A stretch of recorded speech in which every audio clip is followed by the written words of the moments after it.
Hello, welcome to Affordable Survival Food Prepping.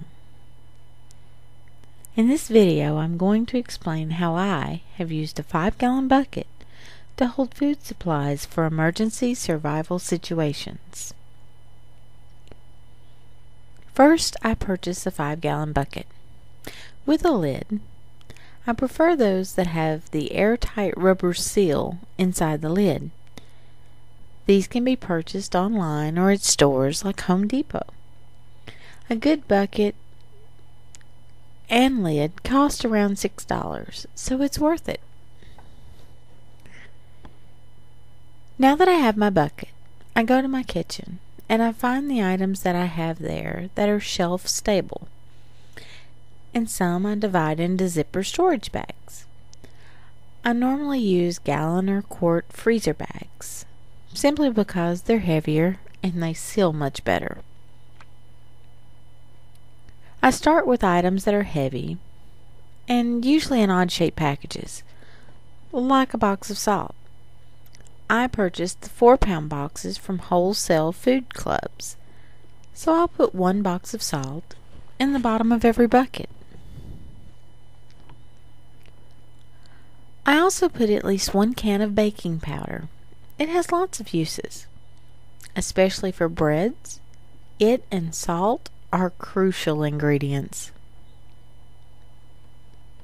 In any survival situation, you'll need protein.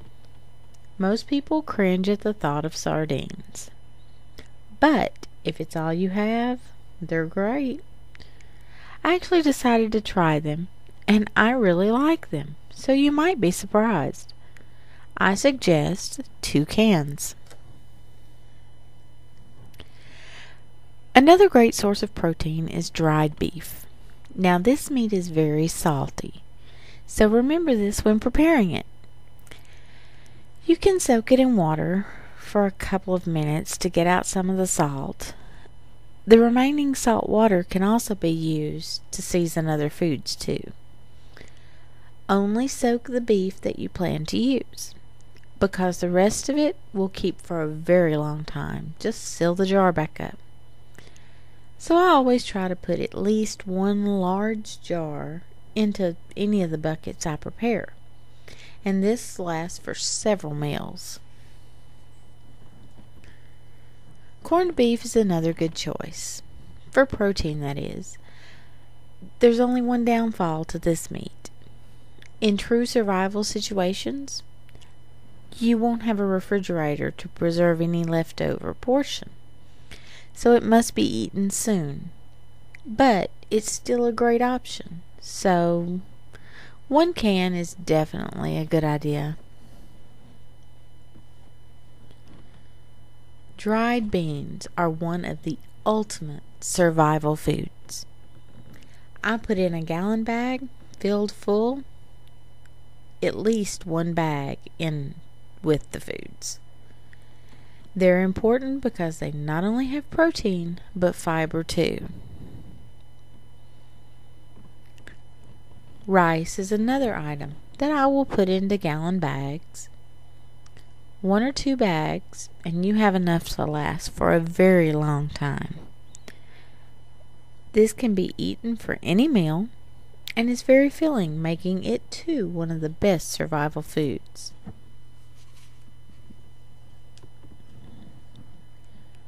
You'll also want to add a bag of sugar, at least 1 gallon. I also include a quart bag of coffee and a quart bag of tea. These are more just for a treat, but you'll be glad you have them all the same. Another much needed item is cornmeal. It's wonderful for making fried cornbread, battering meat, many uses. And it can make any meal more enjoyable. The same goes for flour. A gallon bag of each. That's usually how much I'll include. Recently I have begun to put beef jerky into the buckets, but these are included only after I make sure that expiration dates are long term. Make sure it's as far away as possible. Now, most of your homemade jerky, it can last about a year. But commercial jerky is a little different, so definitely check your dates. Bouillon cubes. Now, these are one item that I keep, and I don't think I could survive without. I use them when cooking pasta, rice, even grits. I'll take all the flavors, mix them into a quart bag, and believe me, that's quite a bit of bouillon. Cream of wheat is a nutritious option to add.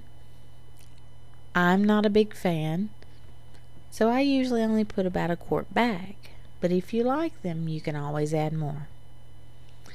Grits, these two are very similar to cream of wheat, just more coarse. And again, I'm not a huge fan, so I only include a quart bag of these two.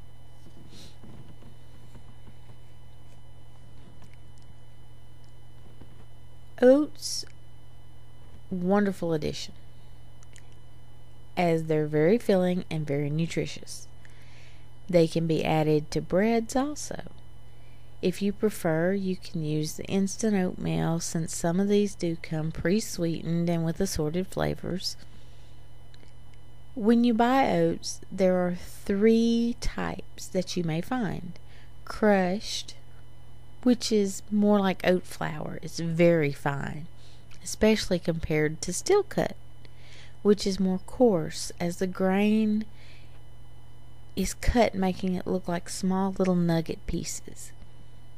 Then there's the rolled oats, which are flat and flaky, like the kind you commonly find in instant oatmeal. Powdered milk is simple to use, and it can be drank or cooked. Normally, it's mixed simply 1 to 3 volume ratio, so that's 1/3 cup of powder, 1 cup of water, and that makes about a cup. It makes 1 cup of skim milk. Now you can add a touch more powder and even some sugar to taste if you're drinking it straight. TVP, also known as texturized vegetable protein. This is an awesome survival item. It will last 3 to 5 years if you keep it dry. And to use it, you soak it in water to soften it up. When you purchase, it's normally unflavored, so put your choice of bouillon cube in it while you're soaking it. Once it's reconstituted, you use it like any other ground meat. Now, you can purchase it commercially pre-flavored, but I prefer the plain. That way I can choose what flavor I have. But everyone should also be very aware that TVP is pure soybean protein. So if your allergies include soy, do not eat TVP.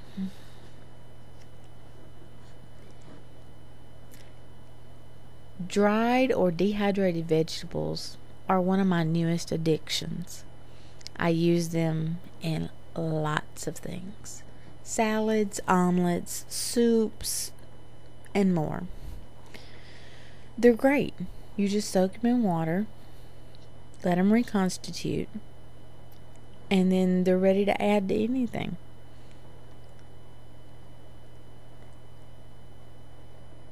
Powder eggs. Now these are wonderful too. You mix the powder with water according to directions, and you have egg. They make great omelets, and they can be used in other dishes also. Now, they can be scrambled, made into omelets, and everything like that. But the best part is that one slightly rounded tablespoon of powder with approximately a tablespoon of water is the equivalent to one large grade A egg. And better yet, the powder doesn't go bad anywhere near as fast as a carton of eggs. So, powder eggs, when stored properly, they can remain edible for up to 10 years.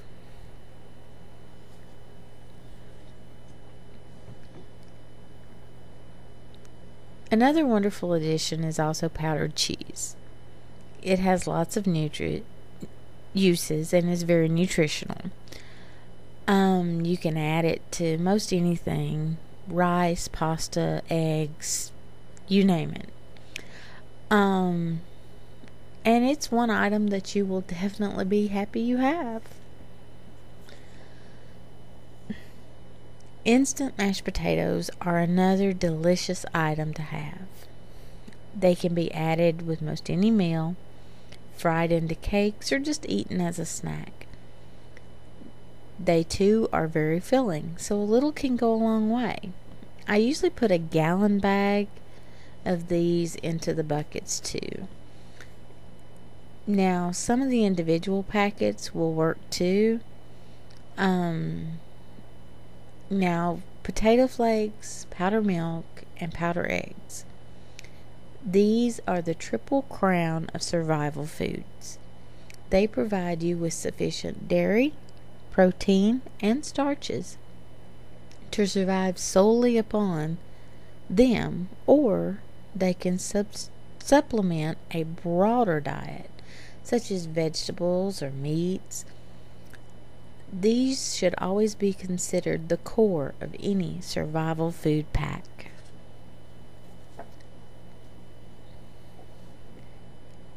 Pasta is a treat for me.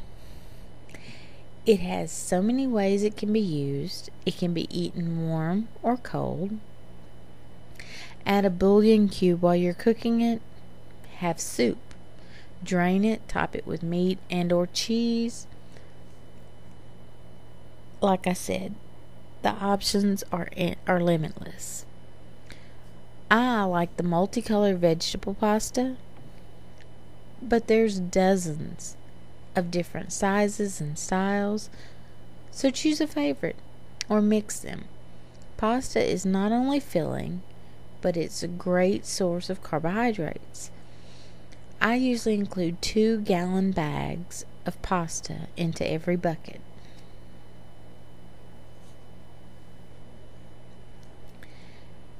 Tuna now comes in these neat foil packages. They fit well into the sides of the bucket. Just slide them down the sides and they fill unused space. The best part about these also is that now they're giving them assorted flavors too. I put 5 or 6 into each bucket.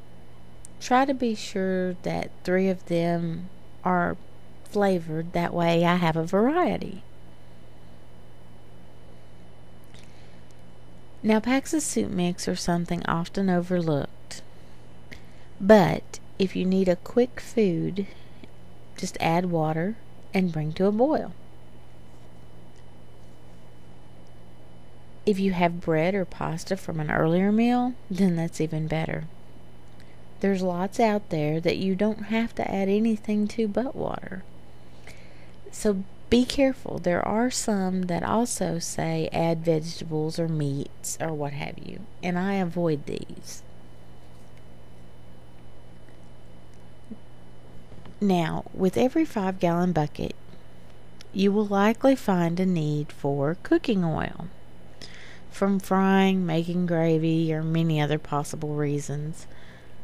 So, since I don't include it inside my buckets, I do try to make sure that I have at least 1/2 gallon of oil available per bucket.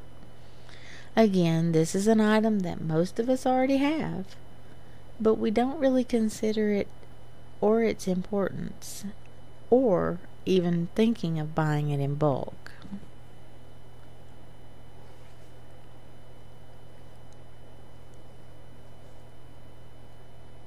Okay, some people are probably wondering, why not more canned items? Well, cans are heavy. Now, they do come in various sizes, but they all open differently. If they're all pull top, like I've mentioned, great, go ahead. But some don't. Therefore, you may have difficulty opening them unless you plan to include a standard can opener too. Now, here's a list of items that I've mentioned. Some items are based on brand and manufacturer, will be in various sizes, so you can change items and add items according to your preferences. Some say this doesn't sound very affordable, but this is enough food to last for over a month. And unlike commercial food buckets that advertise 75 meals per bucket, these buckets contain 110 to 120 very filling meals, not simply survival ration servings. Now, fresh game or fish can easily increase this number, so that's a lot of food. But if you were to not use any items that you already have, but decided to purchase everything individually, and you could say it would get a little expensive, I figured out the average cost of items listed here at $130 to $150. Now, that's if you shop for the lowest possible prices and go to the food clubs and things like this. The cost of food is going up all the time, and part is due to fuel costs, but it's also due to all those people like me who prep for emergencies. Supply and demand, they increase the price. But again, this is a lot of food in these buckets. Well, I hope you found this information informative and helpful. Please watch for my future videos, and thanks for watching.